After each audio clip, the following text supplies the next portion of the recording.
On a June Friday night this year, 22-year-old Palestinian suicide bomber Saeed al-Hutari took his life and the lives of 20 Israeli teenagers at the Dolphy, a crowded downtown discotheque on the Tel Aviv boardwalk. Some 120 others were injured. A sacrifice of innocent human life, it was by no means the first, on the altar of bloodletting that has been the tortured history of Israel-Palestine. Tragically, it was not to be the last.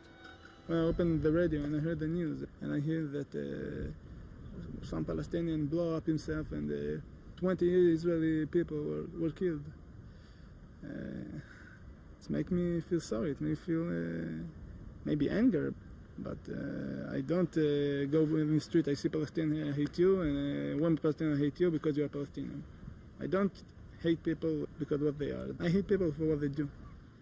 It was Jewish philosopher Hesher who said, "Indifference to evil is more insidious than evil itself, a silent justification affording evil acceptability in society. But however long it may take, the evil truth will always be out there, waiting to be exposed."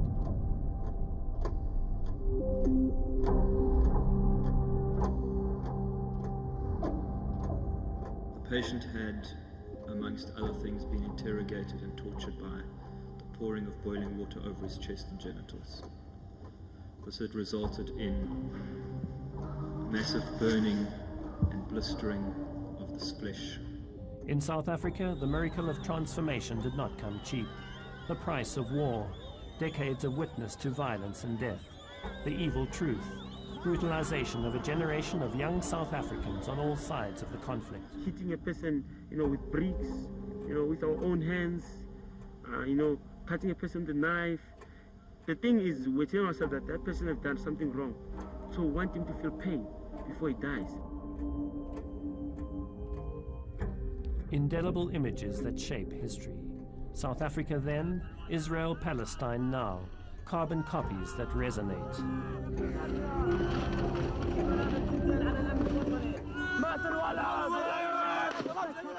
Images defining for all time the essence of a particular struggle and the consequence of rule through the barrel of a gun.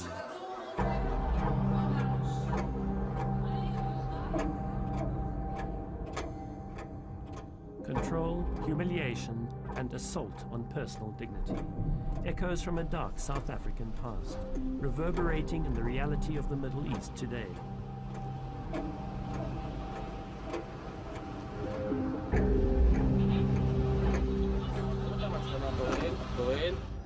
A bitter legacy, long in the making for future generations of Palestinian and Israeli youth alike.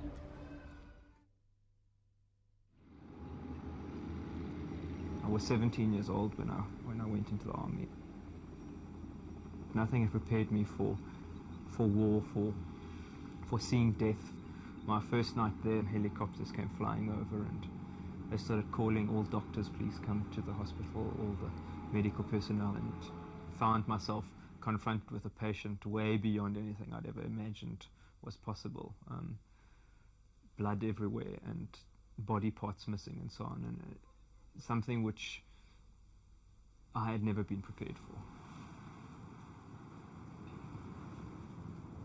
The way that the team would work is we would pick up a track and we would just follow it and hunt the person like an animal that was at the end of that track until finally you caught up with them and shot them.